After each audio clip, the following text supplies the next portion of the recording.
E aí, bora falar de uma coisa que a gente faz todo santo dia? Decidir o que é certo e o que é errado. A gente vai explorar duas das maiores ideias sobre isso, colocando cara a cara a lógica super certinha de Kant contra a calculadora da felicidade do utilitarismo. Se prepara, porque essa conversa vai longe. Vamos começar com uma situação bem do dia a dia. Imagina só, a pessoa tá com pressa, a fila do mercado tá gigante. Ah, qual o problema de dar só uma furadinha, só hoje? É uma vez só, né? Não vai matar ninguém, certo? Parece uma coisinha de nada, mas essa pergunta simples já abre a porta para um debate filosófico que, olha, tem séculos. E que tal essa situação aqui? Fazer amizade com alguém só por interesse, tipo, para usar a piscina da casa da pessoa no verão. Isso tá certo? Tá errado? A intenção por trás da amizade, ela importa? Pois é, são esse tipo de perguntas que a filosofia ajuda a gente a pensar melhor. Mas antes de sair apontando o dedo dizendo isso é errado, a gente precisa dar um passo para trás. A gente precisa entender como é que a nossa cabeça funciona na hora de julgar. Como é que a gente separa o que simplesmente é daquilo que deveria ser? E aqui está o pulo do gato. Existe uma diferença enorme entre um juízo de fato e um juízo de valor. Juízo de fato só descreve a realidade. Fulano colou na prova. Ponto. É uma foto do que aconteceu. Agora, o juízo de valor bota uma etiqueta nisso.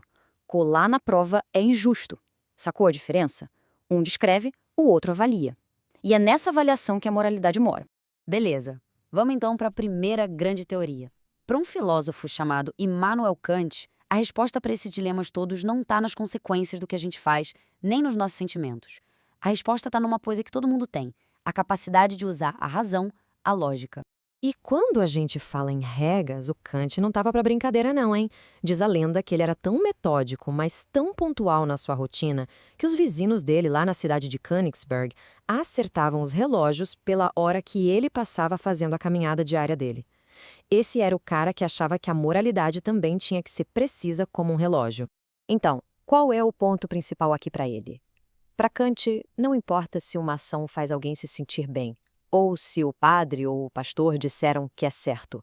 Uma ação só é moral de verdade se ela passar no teste da lógica. Se for uma atitude que qualquer pessoa, em qualquer lugar do mundo, usando a razão, ia concordar que é a coisa certa a se fazer. Tá, eu sei, parece um bicho de 7 cabeças, né? Mas calma, esse slide aqui vai funcionar como um mapa para a gente entender as ideias do Kant. Vamos passar por alguns desses pontos principais para ver como ele monta todo esse raciocínio.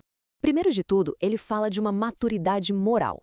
Pensa numa criança que arruma o quarto com medo de levar bronca ou para ganhar uns trocados de mesada. Para Kant, isso é a menoridade moral.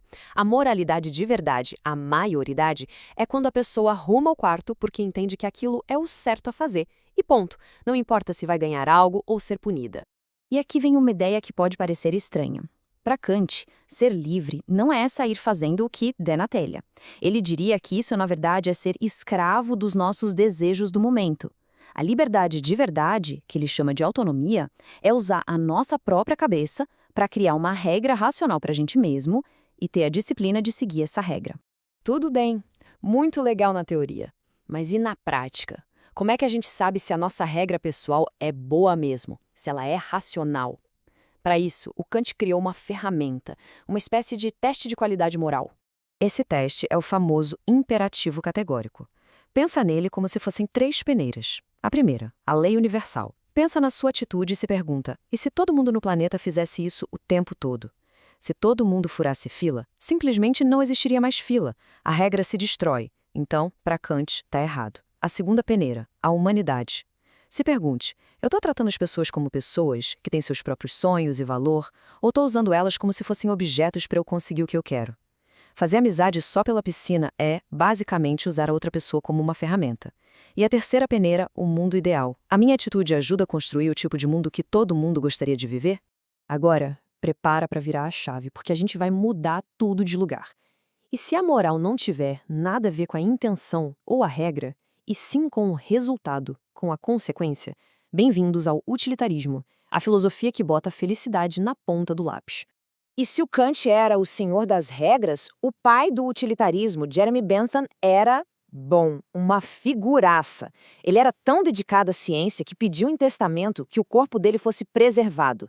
E não é que fizeram mesmo. Até hoje, o esqueleto dele, todo vestido, fica numa caixa de vidro na University College London. E dizem que, de vez em quando, simbolicamente, levam ele para algumas reuniões e na ata consta: presente, mas sem direito a voto.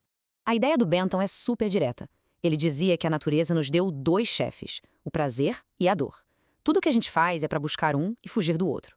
Então, uma ação é boa se ela aumentar o prazer e diminuir a dor para o maior número de pessoas possível. É literalmente uma matemática do bem-estar geral. Para um utilitarista, não importa se a intenção foi boa ou ruim, o que conta é o placar final. Essa atitude trouxe mais felicidade ou mais sofrimento para o mundo.